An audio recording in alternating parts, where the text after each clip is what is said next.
beloved Boss Mike Cervera. Oo, itong si Marcoleta na nga ba ang tanging pag-asa ng mga Duterte, mga kababayan ko? Oh, alamin natin yan. Pasok! Pagdiditine, panguusig ng International Criminal Court sa dating Pangulong Rodrigo Duterte ay illegal and unconstitutional. Ang katotohanan ng bansa natin ay Illegal daw, mga kababayan. Paano na yan? open, bukas, umiiral, nagpa-function lahat. Eh bakit mo dinala ron si Pangulong Duterte? Kita nyo, pinipilit. Parang mga DDS talaga, no? Iisa lang sinasabi. Hindi yata maintindihan ni rin si congressman, ay si senator na pala. Na kaya nga dinala ron, kasi nga nawalan ng pag-asa yung pong mga senator, yung pong mga biktima ni Digong. O yun po yun, di ba? Nawalan nga ng pag-asa na magkakaroon sila ng hustisya dito sa Pilipinas. Dahil nga, ulitin lang natin, paulit-ulit na lang, yung pong mga biktima ni Digong ay mga mahihirap na tao na alam naman natin nung panahon ni Digong, walang sinisino. Basta kalabang ka, basta sumuway ka sa gusto nila. Kat! Ano? Sige, tuloy. Ideklara natin na yung detention at prosecution ni Pangulong Duterte ay illegal. Bahala kayo sa buhay nyo. So, ganun ba pagka ginawa mo yun mapapauwi mo na si Digong o sabihin na natin na magawa mo yun na sige, illegal na. 'Di ba? Kaya lang pagka ganon, sasabihin mong illegal, susuwayin mo naman yung Korte Suprema. Nauna na ho na sinabi ng Korte Suprema, kinatigan, yung pong yung ICC, paano yun?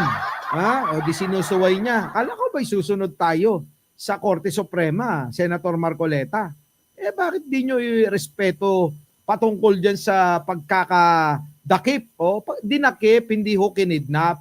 Kasi yan ho ang inyong naratibo Yun bang kinidnap? Itong si Digunyo? Hindi ho kinidnap Kasi nga may batas na 1951 bakit ba makikipagtalo pa ako ron? Nandun na yan. Yun na nga po. Ay, sense ng Senado na payagan ng makabalik ang Pangulong Duterte. At inisa-isa ko rin ang mga katwiran kung bakit dapat siyang payagang umuwi na. Kita nyo, ayan na. So, eto na raw mga kababayan, dapat na daw umuwi na. Alam mo Hector, ewan ko baka tatay mo yung teacher ko dun sa Bayambang Pangasinan. May teacher ako nandun, si Mr. Kamalaw. Sige na, eto na. Hindi yung house arrest, hindi, pauwiin mo siya dito sa ating bansa. Kaya gusto kong pagtulungan ng Senado, na yung sense ng Senado, kung tutulungan nila, kung gusto kong mangyari, sa panig namin, gusto namin madeklara. Ako, sa panig ko, gusto kong madeklara na illegal, unconstitutional, ang pagkakadakip, pagkakadetine, at paring pang-usig pa. Kung illegal pala, demanda nyo na lahat sila. Ganun lang naman kasimple yan, mga kababayan, no? Kung illegal pala yan, i-demanda nyo lahat yung mga taong mga nasangkot. Di ba? Anong ginawa ba ninyo at parang tila wala kayong ginagawa? Hindi po ba? Demanda nyo si Torre, demanda nyo si Sick Boying, i-demanda nyo si sino pa. Ganun lang naman kasimple yan. Di po ba? Ngayon, punta kayo ng dahig. Sabi nga rito. Doon kayo magwala. Doon kayo kumausap. Sabihin nyo, magmakaawa kayo. Balik nyo na yung tatay namin. Matanda na ho. Matanda na ho. Habang buhay pa ho. Minsan, hindi nila iniisip mga kababayan yung yung pong mga biktima, Ito ang problema Kapag ka ang tao, mapapakinabangan mo talaga. Kailangan makisimpatya. Pero kapag hindi mo mapapakinabangan at walang silbi, tulad ng mga mahihirap nating mga kababayan na biniktima ni Digong na yan, wala. O, ekis ka. Ekis ka sa kanila. Ganyan ho sa politika, mga kababayan ko. Kapag ka wala kang wala kang silbi, wala. Gilid ka na lang. Ganun ho sila, mga kababayan eh. Sabi rito ni Bebeng, matanda na yan, si Marcoleta, yan pa iiwan niya sa... Talaga ba? Boy 2K, ipalit, kulungan. O, pwede ba yun? Kung talagang ganun, ano? Kung pwede lang siguro, baka ginawa na ni Marcoleta yun. Na siya ang pumalit. Kaya lang sa mga nagsabi niyan, alam nyo, may natandaan akong isang kalbo na senador. Sabi niya noon, kung saan nandoon daw si Digong ay sasamahan niya para mag-alaga. Pag nakulong si Digong, magpapakulong din daw siya.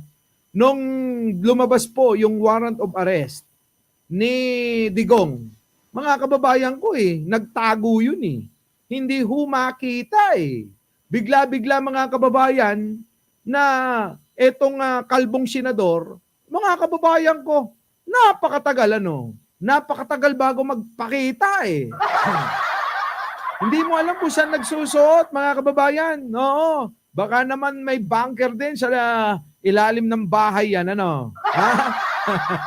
Nagtago na mundok, yun. Nauna na panagtago. Hindi makontak, ayan na nga Wala kahit isa makakontak ngayon ho mga kababayan, di po ba? Ang ICC ngayon ay umuugong na meron daw hong 2 senador ang dadakpin sa pamamagitan ng warrant of arrest. Nako, sino kayang 2 senador na yon? Ikaw Evangeline Camelosa, baka alam nyo yun, sino yon? Talon. Pangulong Duterte. Di pagtalunan namin, di pakinggan niyo ako. Resolusyon ko ito Ay yung sense ng Senado na kailangan pabalikin ng Pangulong Duterte sa ating bansa. Yan, kita nyo, gagawa ng resolusyon etong si Senator Marcoleta para daw mapabalik na si Digong. Magiging bayani nga. Sa bagay, bayani naman ang tingin ni Marcoleta kay Digong. Di po ba siya na yung nagpahayag na ipalit na nga na maging pambansang bayani si Digong? Ibang klase, mga kababayan ko, Ang tao, iba-iba talaga ang trip, no? Iba't iba ang trip ng bawat tao. Tulad nito, sina Batorni at Jackma. Grabe. Eto pa, isa pa, ano pa? Pasok. Ay sense ng Senado na payagan ng makabalik ng Pangulong Duterte. At inisa-isa ko rin ang mga katwiran kung bakit dapat siyang payagang umuwi na. Hindi yung house arrest, hindi, pauwiin mo siya dito sa ating bansa. So pinadideklara ko na nga, para lang malaman ng ibig ko sabihin, mapagtalunan. Bakit ko ginawa yun? Sa Lunes, siguradong may papile yun. Kung ito po sabi, mga kababayan, sa Lunes daw. Baka nag-file, bukas, mga kababayan, magpa-file na siya. Pero idol na natin to, Nognog Oo, idol natin yan. Oo. Kita mo naman yung... Oo tingnan mo yung tsura, laging galit Kaya yung wrinkles naging tirador na Kita niyo yung yung wrinkles na sa mukha, mga kababayan ko, hanggang baba, mga kababayan. Laging galit ito. Ay pilot, aktuhan na. Anong pwedeng maging akto ng Senado sa isang resolution gaya ng ihahain nyo, sir? Kaya gusto kong pag-usapan, kaya gusto kong pagtulungan ng Senado, na yung sense ng Senado, kung tutulungan nila, kung gusto kong mangyari, sa panig namin, gusto naming madeklara. Ako, sa panig ko, gusto kong madeklara na illegal, unconstitutional, ang pagkakadakip, pagkakadetine, at paring pang-usig pa ng dating Pangulong Duterte. Kaya lang, paano nga ngayon, nandun na nga sa daig? Bakit kasi nung panahon na kailangan kayo ni Digong, nasaan po ba kayo? Ang haba-haba na ng panahon na binigay mula pa ng 2016, abay, hinabla na yan sa ICC. Umabot pa ng 2025, mga kababayan. Tama po ba? Umabot na ho ng 2025 bago madakip eh. Yung haba ng ilang, halos isang dekada ho eh. Ano bang ginawa ninyo? Tanong ko lang. Bakit ngayong kung kailang nadakip na, tsaka kayo nagagahol? Ano? Bakit hindi nyo gawin sana noong pa ginawa nyo na gawan ng paraan?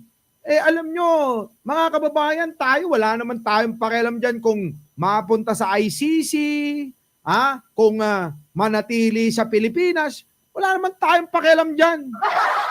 Unang-una sa lahat, ba't mukhang galit? Mga kababayan, unang-una sa lahat, matandang-matanda na yung matanda. Sabi ko nga mga kababayan ilang rally na lang ang dadaluhan yan di ba? Kita nyo naman kapag ka nagrarally sila mga kababayan, gamit na gamit si matandang Duterte. Kulang na lang mga kababayan, lagyan ng alam nyo yung walker nung araw? Sino nakakaalala nung walker nung araw? Yung gawa sa ratan. Yung kahoy, bilog sa itaas, hanggang bewang. Tapos, bilog na malaki sa bandang paanan. Sino nakakaalala nun? Kulang na lang gamitan yun eh. Bakit mga kababayan? Kasi nga tignan ninyo ang sagwa, andador yan. Andador ang tawag doon. Iba naman yung andamyo. Andador, tama. Mga kababayan tuwing rally, si Digong, habang gamit-gamit ng mga DDS na to, tinutukuran. Meron dito sa likod, meron dito sa kanan at kaliwa. Kita nyo mga kababayan ko? Diba? Ngayon, ito ang tanong, bakit ngayon ka lang? Ngayon ka lang nagaganyan. Dapat noon pa yan. Dapat nagpresenta kang abogado niya noon. Di ba? Maaari pa siguro maniwala kami. Pero ngayon wala na Tsaka isa pa, Marcoleta, haba na pala ng oras na binibigay ko sa iyo. Kung yan ang gusto mo, sana talunin mo muna si Ping Lacson. Our beloved Boss Mike.